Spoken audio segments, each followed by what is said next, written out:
warahmatullahi wabarakatuh. Selamat pagi, selamat siang, dan selamat sore.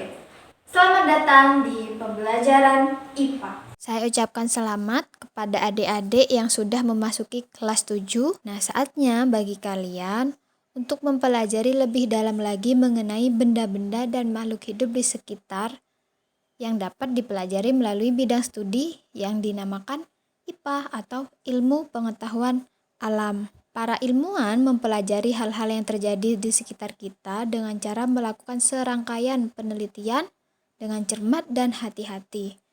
Dengan cara itu pula, para ilmuwan dapat menjelaskan apa dan mengapa sesuatu yang ada di alam sekitar kita ini terjadi, serta memperkirakan sesuatu yang terjadi saat ini maupun yang akan datang. Nah, hasil temuannya ini dapat dimanfaatkan untuk kesejahteraan manusia. Seperti contohnya ada handphone, komputer, pupuk, tanaman dengan kualitas yang tinggi, sepeda motor, dan yang lainnya. Pada bab ini, kita akan mempelajari mengenai objek IPA dan pengamatannya.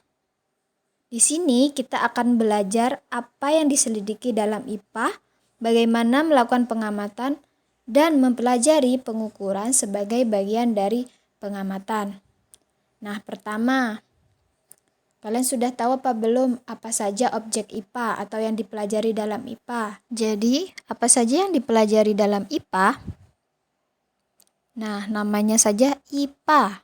Seperti yang kita tahu, IPA itu singkatan dari Ilmu Pengetahuan Alam.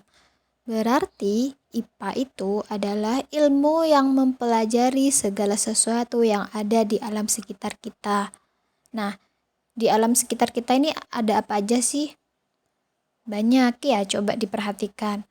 Ada makhluk hidup seperti manusia, kupu-kupu, semut, dan juga ada benda tak hidup seperti batu, air, udara. Nah, jadi IPA itu mempelajari segala benda atau dan makhluk hidup serta interaksinya satu sama lain. Nah, itu yang dipelajari dalam IPA. Nah, paham kan ya? Selanjutnya, kita akan mempelajari mengenai penggolongan dalam IPA.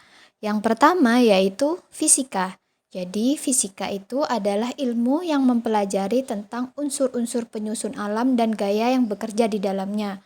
Kemudian ada kimia. Kimia ini mempelajari penyusunan dan perubahan zat-zat.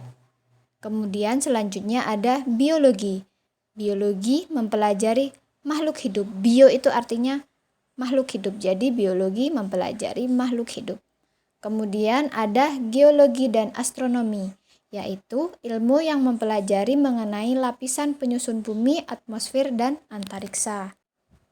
Nah, jadi bagaimana cara melakukan pengamatan atau penyelidikan dalam objek IPA? Jadi ada 3 langkah penting yang harus kita lakukan untuk melakukan penyelidikan objek IPA. Yang pertama yaitu pengamatan, yang kedua inferensi, yang ketiga komunikasi. Mari kita bahas satu persatu. Yang pertama yaitu pengamatan.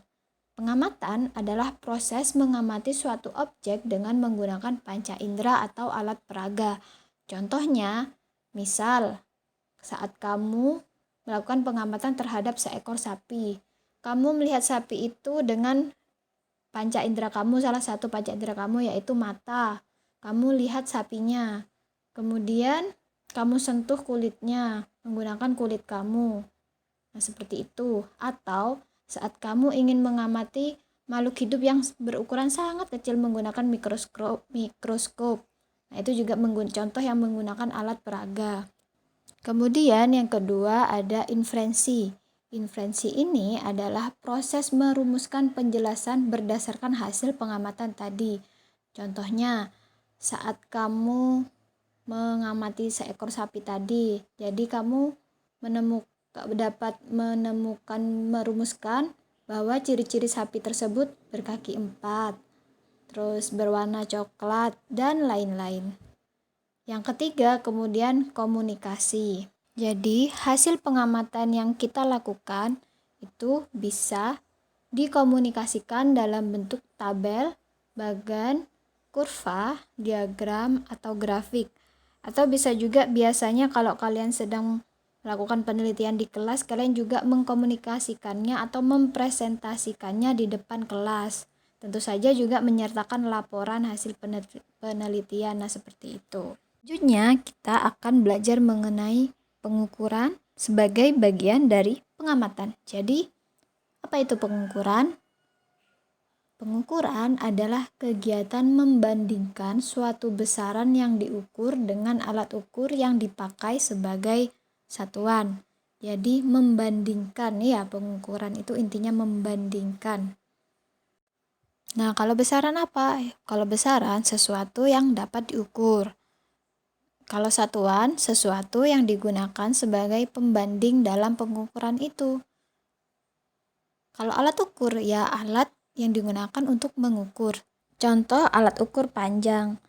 Jadi besaran panjang dapat diukur menggunakan alat ukur seperti jangka sorong, mistar, atau meteran, atau penggaris. Nah, alat ini bisa digunakan untuk mengukur panjang dari suatu benda. Kemudian ada alat ukur massa, biasanya yang digunakan yaitu timbangan atau neraca, biasanya untuk mengukur massa tubuh atau bobot tubuh kalian, atau bobot tubuhnya beras, atau kalau kalian beli tuh di warung-warung. Kemudian ada juga alat ukur suhu, biasanya yang digunakan yaitu termometer. Biasanya kalian sekarang kan sering dicek itu kan suhunya, ya kalau kemana-mana dicek itu suhunya. Nah, itu suhu itu adalah besarannya, suhu, massa, panjang itu adalah besaran, kemudian derajat Celcius, sentimeter, kilogram itu adalah satuannya. Nah, kalau alat ukur suhu namanya termometer. Nah, jadi itu salah satu contoh alat ukur satuan dan besarannya. Nah, sampai di sini dulu materinya. Semoga kalian paham. Kalau kurang paham, ditonton lagi berulang-ulang. Kemudian akan kita bahas di sesi diskusi. Semoga kalian bisa memahami dengan baik. Sekian anak-anak video pembelajaran kali ini. Mudah-mudahan video ini bisa membantu kalian dalam memahami materi. Assalamualaikum warahmatullahi wabarakatuh.